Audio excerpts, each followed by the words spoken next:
Hello students, welcome to banking text book.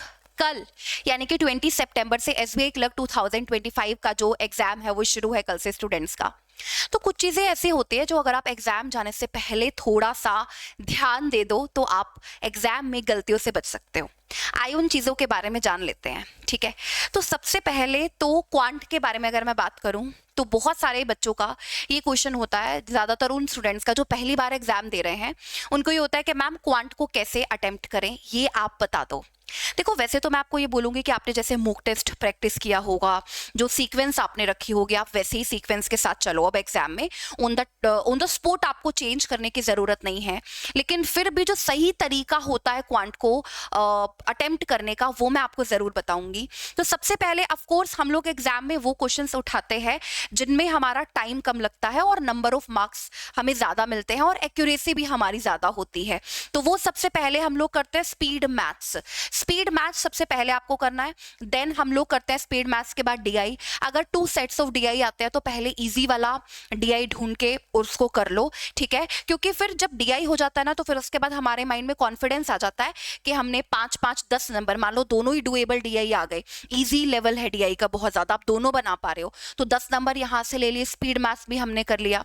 उसके बाद arithmetic के जो पहले इजी क्वेश्चन है वो आप लोग उठाओगे। मैं हमेशा आपको बोलती हूँ, ऐसा नहीं है कि आपको कोई चैप्टर आता है तो आपको उस चैप्टर का क्वेश्चन करना ही करना है, ऐसा नहीं होता। आपको लग रहा है कि वो क्वेश्चन बहुत ज़्यादा लेंथी है और टाइम उसमें ज़्यादा लगेगा तो उसको स्किप कर दो, उसको मत करो, ठीक है। तो उसके बाद अर्थमेटिक एंड देन हम लोग देखते हैं कैसले डीआई का लेवल। आप लोग ज़रूर देख लेना कैसा है, आपके पास टाइम है तो लास्ट में आप कैसले डीआई को टाइम दे सकते हो बनाने के लिए। टाइम कैसे बचेगा? टाइम ऐसे बचेगा जब आप अपना जो टाइम है वो सेक्शंस में डिवाइड करके चलते हैं, है ना। तो ऐसा नहीं है कि स्पीड मैथ्स को लगे रहे तो देख रहे टाइम बीत गया, पूरा स्पीड मैथ्स में टाइम बीत गया, ऐसा नहीं होता।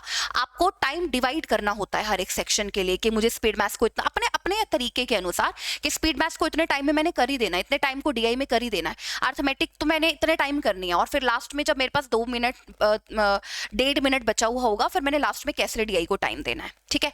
तो ये आप टाइम डिवाइड करके चलना पहले से ही, और अटेम्प्ट आपको इस तरीके से करना चाहिए, ठीक है। अच्छा, सबसे इंपॉर्टेंट बात मैं आप लोगों को यहाँ पर पहले तो ये बता दूं, मिस्टेक्स टू अवॉइड, आपको क्या नहीं करना है ये तो मैंने आपको पहले ही बता दिया है कि जो टाइम है वो आप डिवाइड करके चले।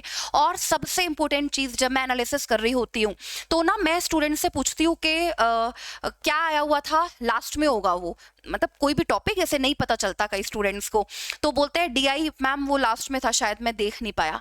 अरे पहले फ्रैक्शन ऑफ सेकंड्स में आपको पूरा सेक्शन देख लेना है। आपको जो आता है स्पीड मैथ्स कहीं वो लास्ट में तो नहीं दे रखा, आप पहले क्वेश्चन से तो नहीं लग जाओगे सोल्व करने, है ना। तो ये हम एकेडमिक वाले एग्जाम तो दे नहीं रहे हैं कि हम पहले क्वेश्चन से जस्ट सोल्व करने लग जाएं।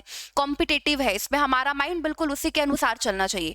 तो सबसे पहले आपको जो सेक्शन है ना आपके सामने वो फ्रैक्शन ऑफ सेकंड में देख लेना है कि जो आपको आता है क्वाड्रेटिक कहीं वो लास्ट में तो नहीं डाल रखा, कहीं डीआई सबसे लास्ट में तो नहीं डाल रखा, स्पीड मैथ्स लास्ट में तो नहीं डाल दिया, है ना। तो इस टॉपिक वाइज आप उठाना आपने जो पहले दूसरे तीसरे नंबर पर सोचा हुआ है, बट पहले सेक्शन जरूर आप लोग देख लेना, ठीक है।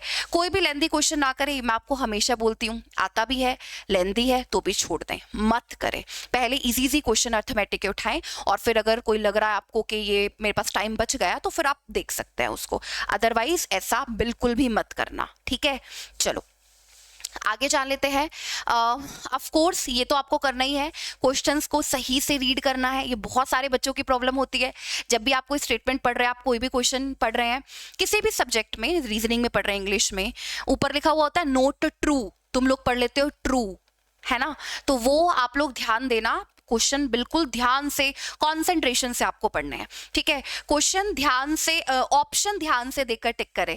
आप ऑप्शन जल्दी जल्दी में आपको लगता है कि यही वाला सही है और जल्दी जल्दी में सही आंसर निकाल के भी आप गलत करके आ जाते हो। जैसे मैंने यहाँ पर स्पेशली ये पॉइंट लिखा है रेशो वाले क्वेश्चंस में। क्यों लिखा है मैंने? रेशो वाले क्वेश्चंस में आपसे पूछा होगा मेल और फीमेल की रेशो, आंसर टिक मार्क करके आ जाओगे फीमेल और मेल की रेशो, और फिर सोचोगे कि ये वाला क्वेश्चन तो मैंने बिल्कुल सही किया है ना। तो जो रेशो पहले लिखी है उसको पहले, जो बाद में लिखे उसको बाद में। स्पेशली इस वाले क्वेश्चन में गलती बहुत ज्यादा होती है, रेशो आपसे डीआई में भी पूछी जाती है है तो वो भी अपोजिट पूछ लेता है। तो जो पहले लिखा है वो पहले और जो बाद में लिखा है वो बाद में लिखना, ठीक है। उस तरीके से आप ऑप्शन टिक मार्क करना, ठीक है।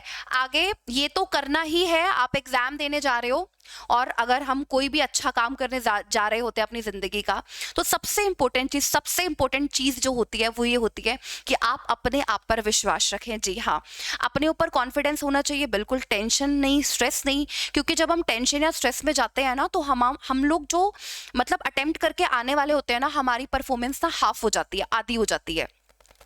आपने बहुत बढ़िया तरीके से तैयारी की है, आपको अपने ऊपर विश्वास बनाकर चलना है।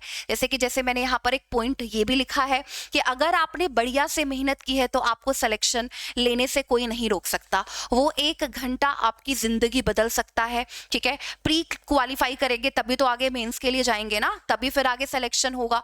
तो वो पहला पड़ाव है और उसमें कोई टेंशन लेके आपको नहीं काम करना है। बड़े ही काम माइंड से आप ये सोचो कि जैसे मैं मॉक टेस्ट देने जा रहा हूँ अपनी पूरी 100% परफॉर्मेंस के साथ, ठीक है। तो बिल्कुल एग्जाम प्रेशर बिल्कुल नहीं होना चाहिए आपके माइंड में, ठीक है।